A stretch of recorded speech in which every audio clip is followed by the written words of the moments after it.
Oh, qu'il est important d'être affranchi de ces pauvres concepts. C'est un état de choses malheureux, celui de l'adhésion à un enseignement, une doctrine, à des interprétations qu'on accepte parce qu'elles correspondent à notre manière de voir les choses. Oh mon Dieu, oh Seigneur, délivre-nous de tout cela. Pour être introduit là où il est question de la vie que Dieu a réellement donnée, formée en vous, premièrement, il nous réduit en poudre et ensuite il nous reconstitue sur la base d'un nouveau principe spirituel.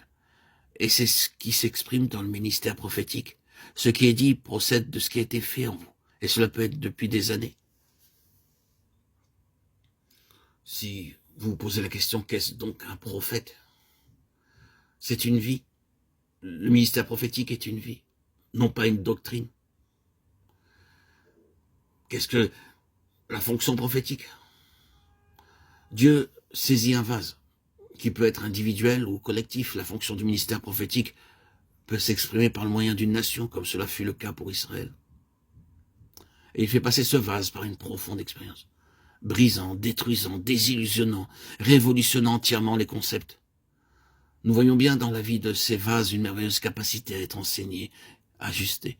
Tout ce qui était seulement objectif, l'œuvre de Dieu, la vérité divine, l'orthodoxie, le fondamentalisme, tout ce qui avait été saisi de manière extérieure, légaliste, tout doit être traité, brisé. Il doit y avoir une nouvelle conception, un nouveau regard sur les choses. Non plus un système formel, quelque chose d'extérieur à nous-mêmes, que nous saisissions, mais une chose introduite et formée intérieurement dans le vase. Ce qu'est le vase, le ministère l'est donc aussi, et non pas ce qui a été assimilé de la doctrine pour en faire un enseignement. Voyez-vous, ce que signifie la loi de la fonction prophétique, c'est que Dieu est des vases ouins, en accord avec la vérité proclamée, à cause d'une réelle expérience. Chaque atome de vérité qu'il proclame a sa contrepartie dans leur histoire. Ils sont allés dans les profondeurs et ils ont été sauvés par cette vérité. C'est leur vie, c'est pourquoi elle fait partie de leur personne. C'est cela la nature du ministère prophétique. Un prophète est tolérant et sans compromis. Le changement qui s'est opéré dans la vie de Moïse peut aussi se voir dans celle de Samuel. Je pense que Samuel est un des plus beaux caractères de l'Ancien Testament. Il est appelé prophète. Nous voyons que son cœur est entièrement voué à la plus haute et la pleine pensée de Dieu, et qu'intérieurement, il n'y avait aucun compromis. Cependant, il a fait preuve d'une merveilleuse charité à l'égard de Saül, du moins au cours des premiers mois. Il semble que cette période n'ait pas dépassé 1 an, la première année du règne de Saül, durant laquelle il semblait être sur la bonne voie. Toutefois, vous devez vous souvenir que Saül typifie la négation du principe le plus élevé, le gouvernement direct et immédiat de Dieu. Un tel gouvernement, Israël l'a rejeté en faveur d'un roi, établi sur nous un roi pour nous juger, comme il y en a chez toutes les nations. Ont-ils dit, Dieu a déclaré à Samuel, ce n'est pas toi qui le rejette, c'est moi qui le rejette. 1 Samuel 8, 5, 7. La royauté est un principe divin en tant que la prophétie, le monarque représentant la pensée du gouvernement divin. Et là, mais avec Saül, c'est un niveau très inférieur que nous voyons. Avec lui, la divine pensée est rabaissée au niveau du monde, comme toutes les nations. C'est la pensée divine, mais appropriée par un homme charnel rabaissé au niveau des nations. Et Samuel le savait.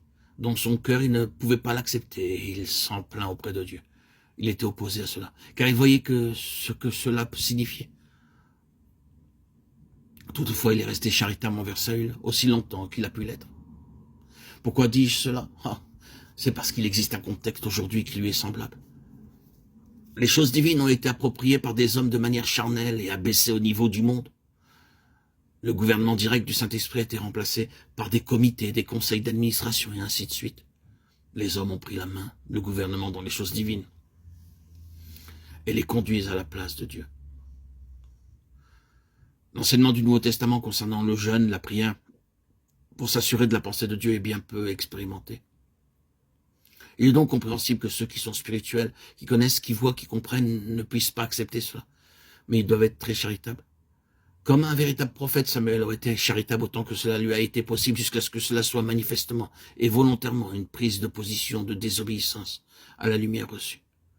Le Seigneur s'est adressé à Saül à travers Samuel et lui a donné de connaître clairement ce qu'il devait faire. Il a permis de savoir avec beaucoup de clarté ce que Dieu attendait de lui. Et il a été désobéissant. Alors Samuel a déclaré plus de charité dans cette affaire. Il a été inflexible. Puisque tu as rejeté la parole de l'Éternel, il te rejette aussi comme roi. 1 Samuel 15, 23.